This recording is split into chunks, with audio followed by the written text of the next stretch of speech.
Shalom Bapak Ibu, puji Tuhan bisa jumpa kembali dalam program Bible Study Online CK7. Hari ini kita akan melanjutkan pembelajaran kita dari Nehemia pasal 13, pasal terakhir ya.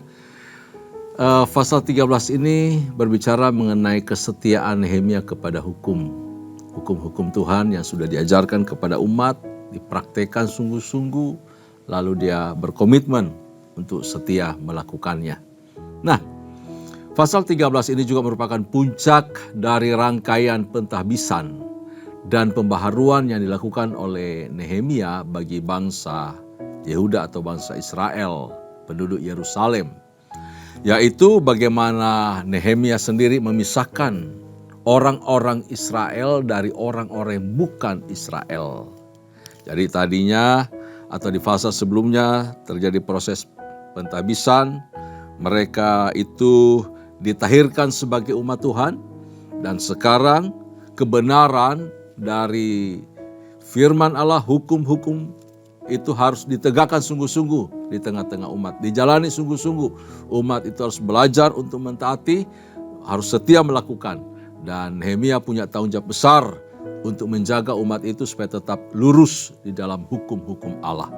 Nah, mari Bapak Ibu Tuhan, kita siapkan hati kita mau sembah dan puji Tuhan terlebih dahulu. Kita senangkan Tuhan dengan pujian kita. Haleluya. Inayasan nama.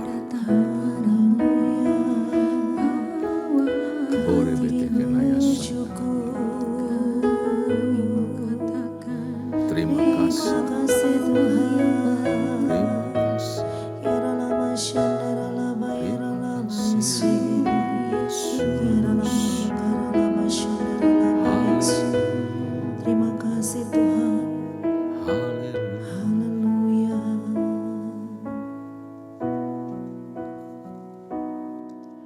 Bagaikan bejana siap dibentuk, demikian hidupku di tanganmu.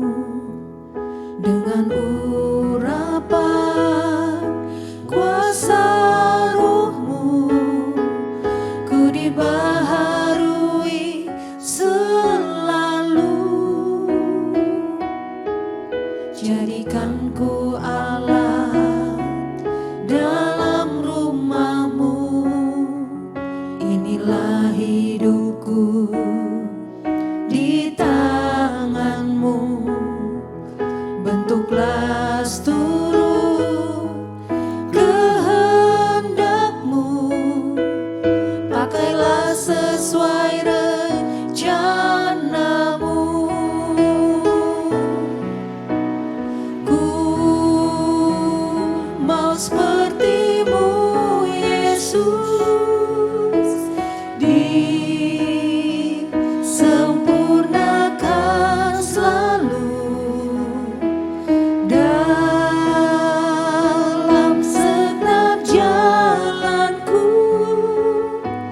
memuliakan nama-Mu.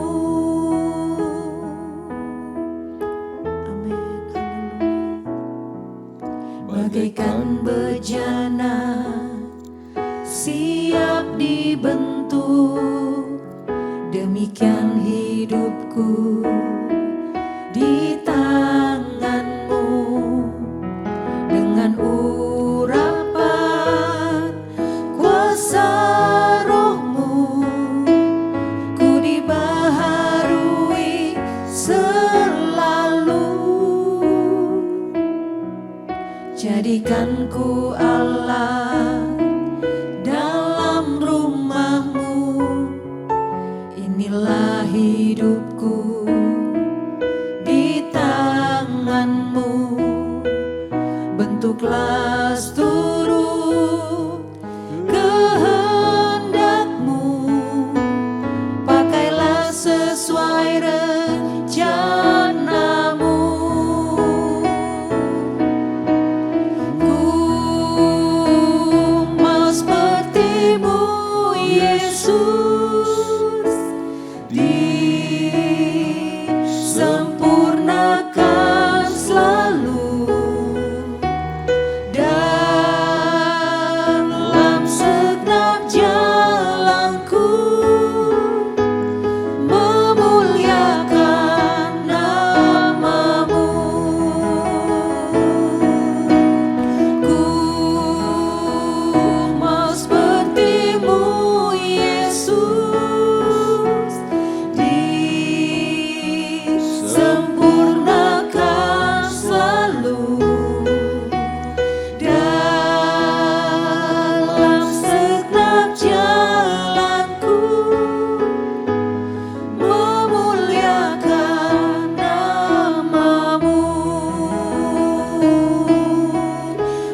Kami mengucap syukur Tuhan, bahwa kami semua umat-Mu dipanggil, dipilih, ditetapkan menjadi umat kesayangan-Mu.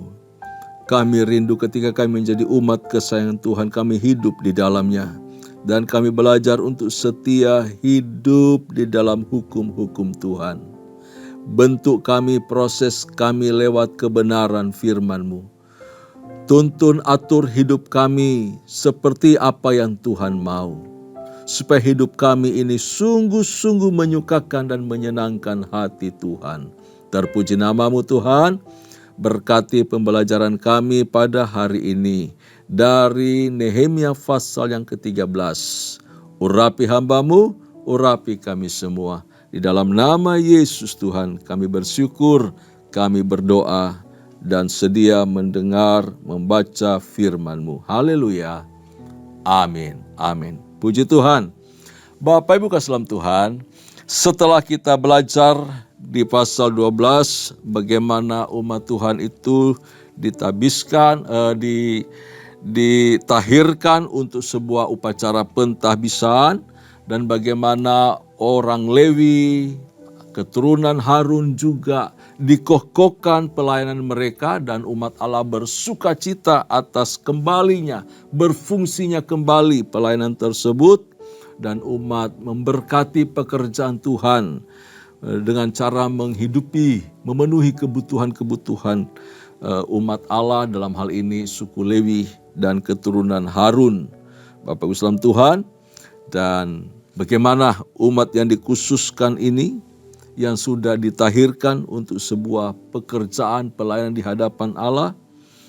Maka hari ini kita akan belajar bersama-sama dari pasal yang terakhir, pasal yang ke-13. Bahwa umat yang tadi sudah dikhususkan buat Tuhan, dan mereka itu belajar untuk melayani, memberkati pekerjaan Tuhan, memberkati orang Lewi. Lalu kemudian terjadi satu hal yang di luar dari dugaan atau keinginan dari Nehemia. Nehemia selesai melakukan tugas-tugasnya memimpin umat itu, dia kembali ke Persia, Bapak Ibu saudara Tuhan. Untuk apa? Untuk memberi laporan, karena dia masih pejabat kerajaan tersebut. Ya. Lalu dalam perjalanan dan selama dia ada di negeri Persia itu, ternyata terjadi sesuatu hal yang di luar dari dugaan yang tidak diingini oleh Nehemia. Selama ketidakhadiran Nehemia, ya, yang cukup lama di Yehuda itu, telah terjadi banyak penyalahgunaan Bapak Ibu saudara Tuhan. Seperti persekutuan Eliasib, seorang imam kepala. Wah, itu jabatan gak main-main Bapak Ibu saudara Tuhan. Dia bersekutu dengan Tobia yang awalnya dulu waktu orang Israel atau orang Yehuda di Yerusalem pulang membangun tembok, membangun kota, diganggu-ganggu, dihalang-halangi, diprovokasiin segala macam untuk supaya rakyat itu jadi lemah, jadi tidak bersemangat. Waduh, diancam-ancam hidup mereka. Nah, kegagalan bangsa itu juga bukan cuma Eliasib, tetapi kegagalan dari umat Allah untuk memenuhi kebutuhan orang-orang Lewi.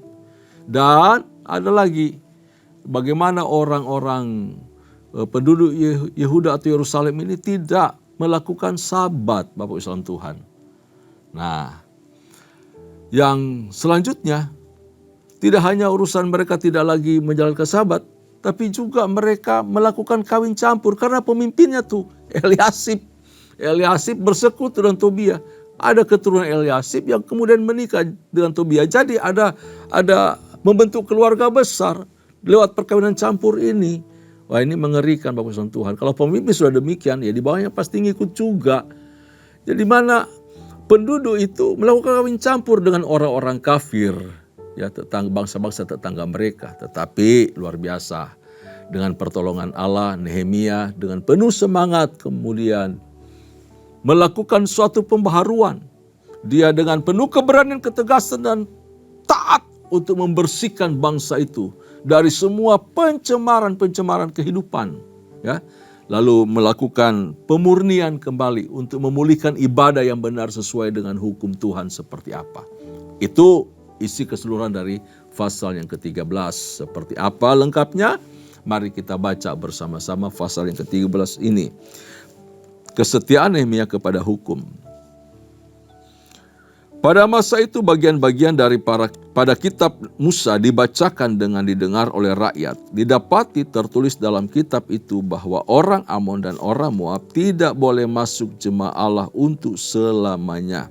Karena mereka tidak menyongsong orang Israel dengan roti dan air, malah mengupah Bileam melawan orang Israel supaya mengutukinya.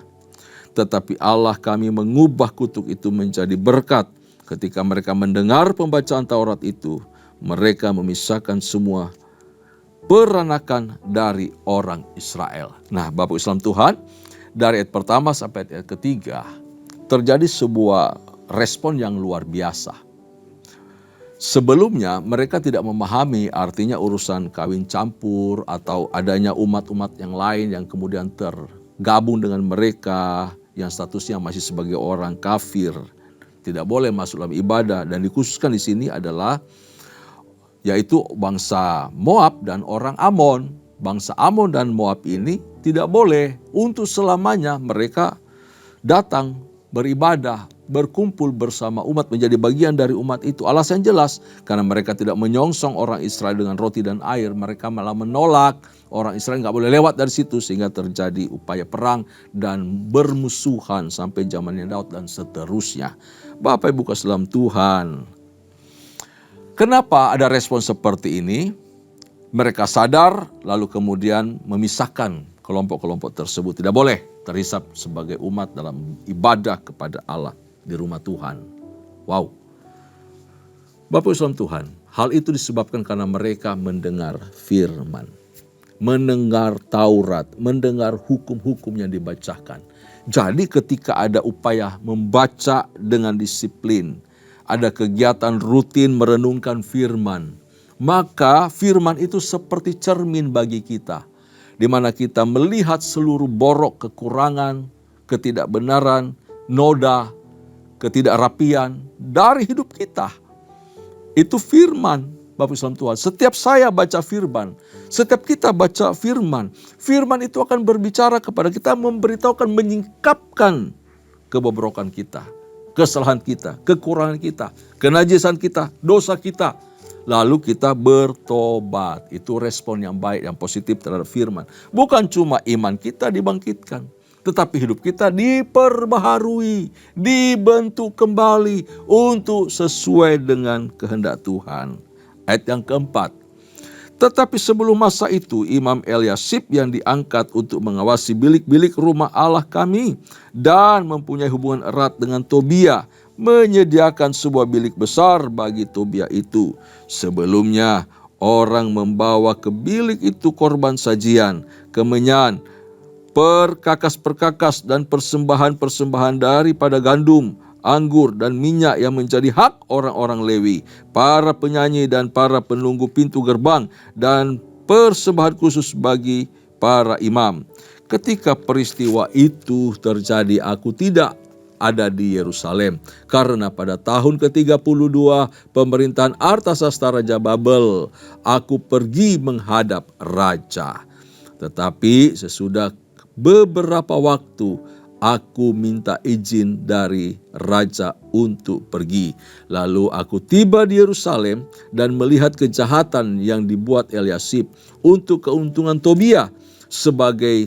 Sebab bagi Tobia ini telah disediakannya sebuah bilik di pelataran rumah Allah. Aku menjadi sangat kesal. Lalu kulempar semua perabot rumah Tobia keluar bilik itu. Kemudian kusuruh tahirkan bilik itu. Sudah itu kubawa kembali ke sana perkakas-perkakas rumah Allah, korban sajian dan kemenyan. Bapak Ibu kekasih dalam Tuhan, ini tindakan berani dari Nehemia. Ketika dia kembali dari negeri, di sini diberitahu Raja Babel, sebenarnya itu cuma sebutan wilayah yang lama, yang sesungguhnya adalah daerah Media Persia sudah ya, tapi bekas kerajaan Babel di mana Artasasta sedang memerintah. Nah Bapak Islam Tuhan, dia melihat ada hal aneh ini.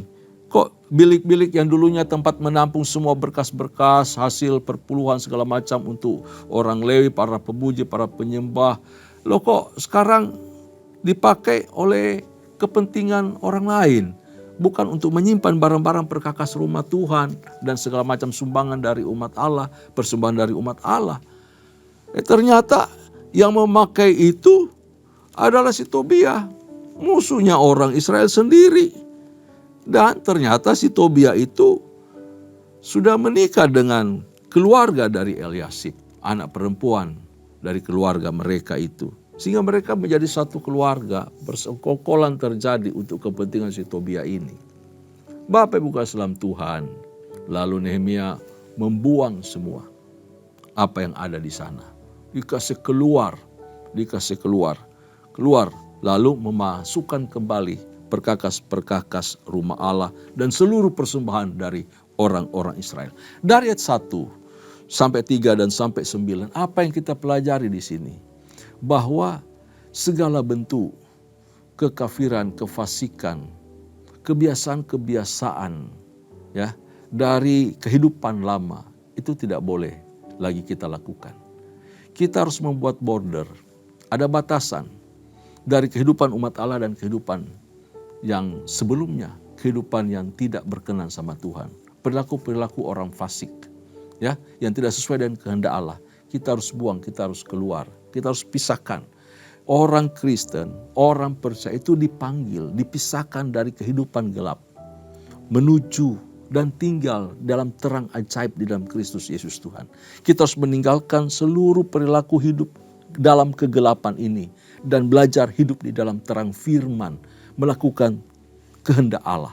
Jadi jelas ada perbedaan antara kehidupan lama dan kehidupan yang baru di dalam Tuhan. Kebiasaan-kebiasaan praktek hidup lama ya dengan kehidupan yang baru ada perbedaan jelas. Dan kita harus melakukan kebenaran itu secara konsisten. Melakukan kehendak Allah harus dengan konsisten, dengan sungguh-sungguh. Supaya apa? Seluruh hal-hal yang dari nilai-nilai kefasikan, nilai-nilai duniawi itu keluar dari kehidupan kita. Kenapa? Hal itu harus dilakukan sungguh-sungguh, serius. Ada keseriusan dari kita supaya kita bisa hidup di dalam iklimnya kerajaan Allah. Kita harus hidup dalam nilai-nilai kerajaan Allah, ekosistem dari surgawi, dari persekutuan dengan Allah. Harus nampak di dalam kehidupan kita. Kita harus biasakan itu. Serius dengan Tuhan, sungguh-sungguh dengan Tuhan. Dan menolak segala hal-hal yang berbau keduniawian dari kehidupan kita. Betul-betul menjadi umat yang baru di dalam Tuhan. Kita tahu bahwa kecenderungan hati kita, hati umat Allah, hati umat Tuhan seperti orang Israel ini selalu tergoda untuk menyesuaikan hidup mereka dengan kebiasaan-kebiasaan, kesenangan dan gaya hidup dunia. Karena itu penting kita sekarang serius memperhatikan rohani kita untuk bagaimana terbiasa dengan atmosfer kerajaan Allah, dengan ekosistem hadirat Allah. Harus Bapak Ibu Tuhan. Di kita dibangun ekosistem itu luar biasa. Dari pagi kita doa fajar. Sekarang ini sudah mulai diawali ya, sejak Juli sudah mulai yang namanya menara doa 24 jam. Itu upaya untuk membangun ekosistem. Ya, kita umat Allah berada di dalam hadirat Allah, di dalam persekutuan dengan Tuhan. Ada Bible study malamnya. Wah, dari bangun pagi sampai mau istirahat malam. Ada berbagai bentuk pelayanan supaya terbentuk ekosistem kerajaan Allah, ekosistem persekutuan dengan Tuhan. Dan harus dicintai, diminati, digemari oleh umat Tuhan, oleh gereja Tuhan. Itu upaya yang luar biasa Bapak Ibu saudara Tuhan. Karena itu, agar umat Allah kita tetap kudus, tetap berkenan sama Tuhan, tetap terpisah dengan nilai-nilai kefasikan. Hal itu dibentuk ya, supaya kita hidup sesuai dengan rancangan Tuhan. Tujuan Tuhan tercapai dalam kehidupan kita. Menjadi pribadi yang berkenan di hadapan Tuhan. Menjadi bejana-bejana yang indah di hadapan Tuhan. Nah, Bapak Ibu dalam Tuhan, ayat selanjutnya saya akan bacakan buat kita. Juga kudapati bahwa sumbangan-sumbangan bagi orang-orang Lewi tidak pernah diberikan. Sehingga orang-orang Lewi dan para penyanyi yang bertugas masing-masing lari ke ladangnya. Aku menyesali para penguasa. Kataku, mengapa rumah Allah dibiarkan begitu saja? Lalu kukumpulkan orang-orang Lewi itu dan kukembalikan pada tempatnya.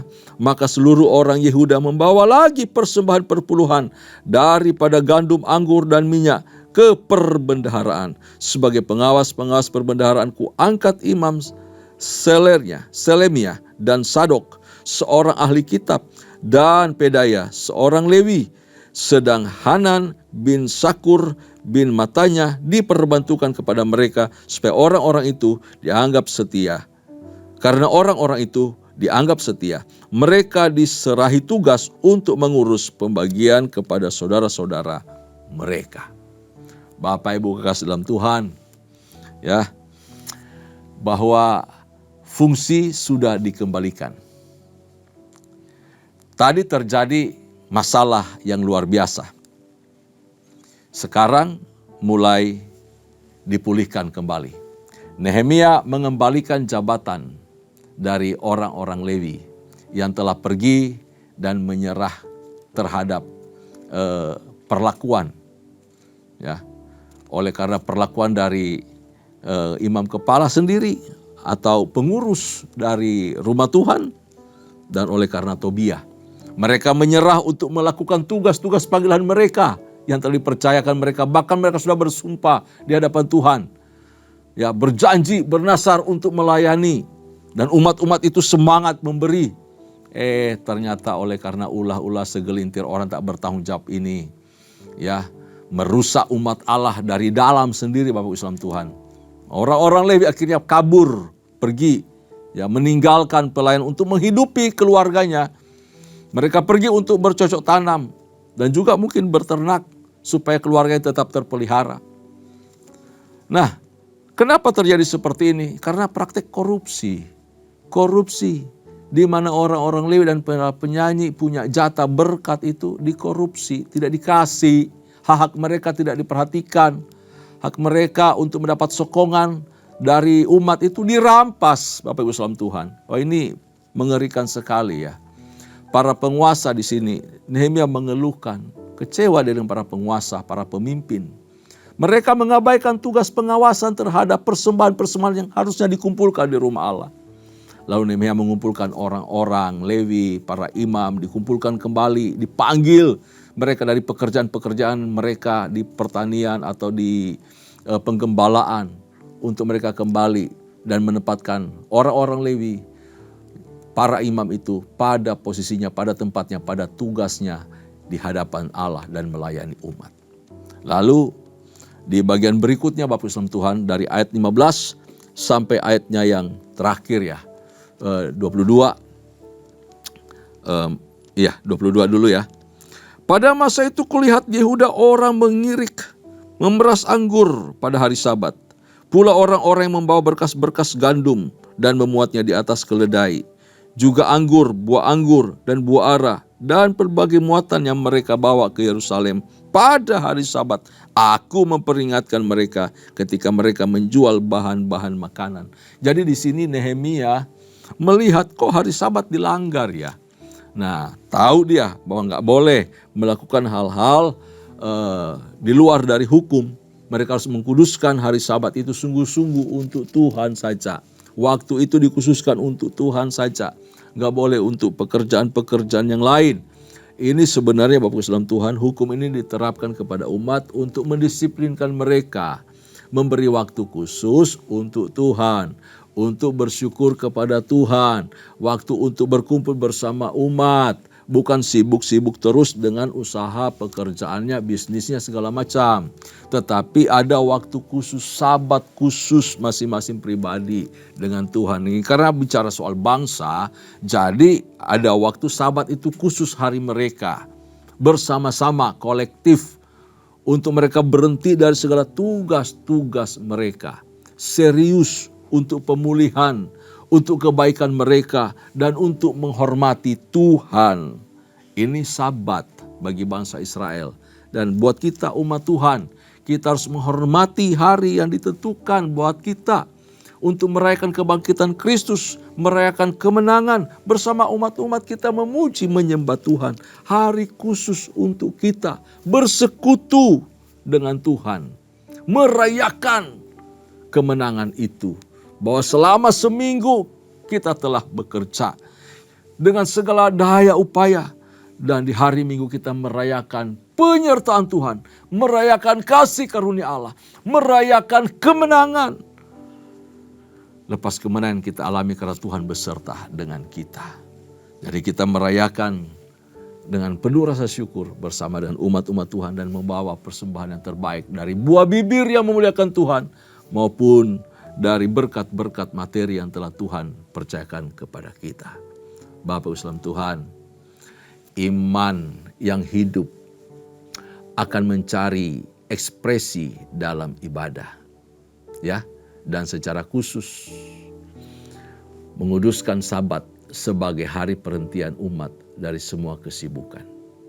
Kita akan mencari cara bagaimana mengekspresikan kerinduan kita akan Tuhan dalam ibadah itu. Karena apa? Kita mau bersabat dengan Tuhan. Khusus hati, hidup diberi kesempatan untuk bersekutu dengan Allah, untuk menikmati keintiman dengan Tuhan bersama dengan umat-umat lainnya. Kita merayakan hari yang luar biasa yang Tuhan jadikan buat kita. Jadi arti dan esensi pengudusan hari Sabat adalah kita menghargai dan menikmati karya Tuhan dalam memelihara kehidupan kita dari hari ke hari. Ayat 23 sampai ayatnya yang ke-28 kita akan bacakan. Pada masa itu juga kulihat bahwa beberapa orang Yahudi memperistri perempuan-perempuan Asdod, perempuan-perempuan Amon. Kalau Asdod itu daerah Filistin. Perempuan-perempuan Amon atau perempuan-perempuan Moab. Sebagian dari anak-anak mereka berbicara bahasa Asdod atau bahasa bangsa lain itu dan tidak tahu berbicara bahasa Yahudi. Aku menyesali mereka, kukutuki mereka, dan beberapa orang di antara mereka kupukuli dan kucabut rambutnya, dan kusuruh mereka bersumpah demi Allah. Demikianlah, jangan sekali-kali kamu serahkan anak-anak perempuanmu kepada anak-anak lelaki mereka, atau mengambil anak-anak perempuan mereka sebagai istri untuk anak-anak lelakimu atau untuk dirimu sendiri. Bukankah Salomo, Raja Israel, telah berbuat dosa karena hal semacam itu? Walaupun di antara begitu banyak bangsa tidak ada seorang raja seperti dia yang dikasihi Allahnya dan diangkat oleh Allah itu menjadi raja seluruh Israel. Namun dia pun terbawa ke dalam dosa oleh karena perempuan-perempuan asing itu. Apakah orang harus mendengar bahwa juga kamu berbuat segala kejahatan yang besar itu, yakni berubah setia terhadap Allah kita karena memperistri perempuan-perempuan asing? Seorang anak-anak Yoyada bin Eliasib, imam besar itu, adalah menantu Sanbalat orang Horoni itu. Oleh sebab itu kuusir dia daripadaku. Ya Allah, ya Allahku, ingatlah bagaimana mereka mencemarkan jabatan imam, serta perjanjian mengenai para imam dan orang-orang Lewi. Kutahirkan mereka dari segala sesuatu yang asing, dan kutetapkan tugas-tugas untuk para imam dan orang-orang Lewi, masing-masing dalam bidang pekerjaannya. Pula kutetapkan suatu cara untuk menyediakan kayu api pada waktu-waktu tertentu, dan untuk hasil-hasil yang pertama. Ya Allahku, ingatlah kepadaku demi kesejahteraanku. Bapak Ibu salam Tuhan, Nehemia meminta pertanggungjawaban untuk umat itu tetap hidup kudus ya secara pribadi. Ia menuntut umat untuk memisahkan diri dari pasangan-pasangan yang tidak berasal dari bangsa Israel dan tidak lagi membiarkan perkawinan campur dengan bangsa kafir itu yang tidak mengenal Allah itu terjadi lagi di tengah-tengah umat. Dia tidak mau itu terjadi. Nehemia mengingatkan bahwa nenek moyang mereka ya justru jatuh ke dalam penyembahan berhala karena kawin campur. Dikasih tahu contoh di sini. Salomo, sumber alasan pertama kenapa bangsa itu hancur karena tindakan Salomo yang memperistri, mengambil istri dari perempuan-perempuan yang tidak pernah mengenal Allah, dan penyembahan berhala masuk ke Yerusalem oleh karena si Salomo mengambil perempuan-perempuan dari bangsa-bangsa kafir.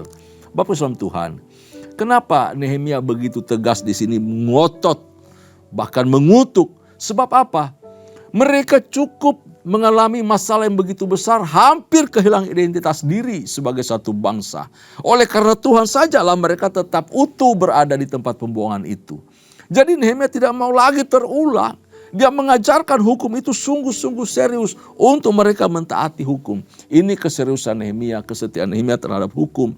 Karena itu dia minta kepada Tuhan, beri aku kekuatan, beri aku umur panjang, beri aku kesejahteraan supaya aku bisa terus mengajar dengan benar. Bangsa itu tetap berdiri dengan identitas yang luhur, yang berstatus sebagai umat kepunyaan Allah.